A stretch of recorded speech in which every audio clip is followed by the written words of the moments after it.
G'day, I'm Ian Swain, the owner of Swain Destinations, a company that customizes travel experiences to exotic destinations around the world. I had the great fortune to visit Rwanda a few months ago with some friends, and we spent 8 nights in this beautiful country. We started our trip by landing in Kigali and visiting the Genocide Museum, which, whilst was a sobering experience, one I would never have missed. We then flew by helicopter to Nyungwe, where we stayed at one and only Nyungwe House for the next 2 nights. Here we visited the tea plantations which surround the lodge, the canopy walk, which was absolutely awesome, and trekked for the chimpanzee. The trek was up and down hills and valleys, quite difficult, until we found the chimps high in the trees. We sat with them for a while and watched as they frolicked above us in the canopy, and then we returned back to the lodge for a gin and tonic. We then flew again by helicopter to Volcanoes National Park, over the lush landscape where it seemed every square foot of the land was being used for either farming or industrial use. After the 1 hour flight, we landed at the newly opened one and only Gorillas Nest Lodge, the home for the next 2 nights. Stunning property to say the least, with exceptional food. We took our first gorilla trek from there and visited a family of 12 and sat with them for an hour, which was just incredible.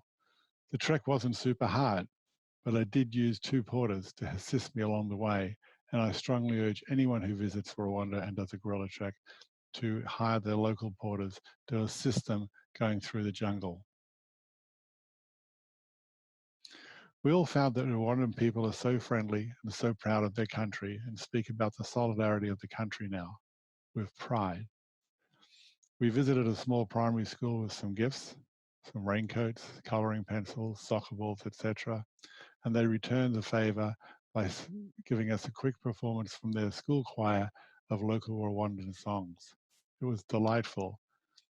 Whilst we went to Rwanda to see the gorillas predominantly, it was the people of Rwanda that really touched me the most, of why I wanted to go back again and again to visit and learn more about them.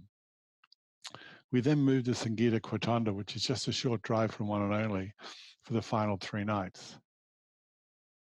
The golden hair monkeys were next on our agenda for a trek. We went out early in the morning and found them quite easily and spent a good hour with them, watching as they frolicked in the canopies of the rainforest as well.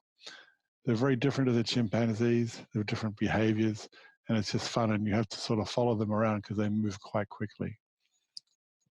Our final trek with the gorillas the next day, and at the end of the trek, the alpha male of the family of 30 animals thought I must have been a threat to his family.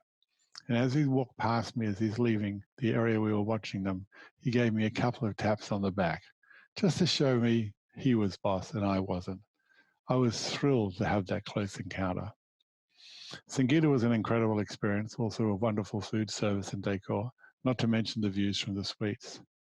We flew back to Kigali and boarded the Qatar Airlines flight home filled with the fondest of memories. And really, in a word, Rwanda is memorable. I can't wait to visit again, to visit the lodge managers, the park rangers, the guides, the trackers, the porters, but most of all, the people of Rwanda. You've changed my life. Thank you very much.